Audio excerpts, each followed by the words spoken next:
Nag-organisa usa ka blood typing nga aktibidad ang Isabela Barangay Legislators Association kun IBLA, Pebrero 26, 2025, kauban ng City Health Office. Tumong niini mao ang pagpalig-on sa sistema sa blood donation sa syudad ug dali ra maila ang mga blood donors aron mas siguro ang tukmang supply sa dugo alang sa mga nanginahanglan. Pinaagi niini mas dali og gipresyente na para sa mga barangay health workers nga mangolekta og datos gikan sa matag barangay.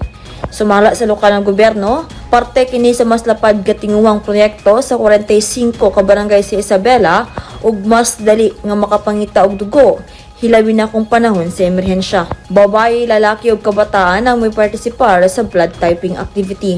Paspasab ang pag-organisa og bloodletting activity kaya doon na yung mga potensyal nga blood donor.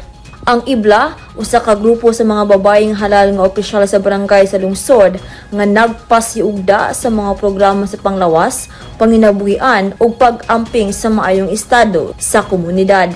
Shiny Bulyaser, Newsline Philippines, stay safe!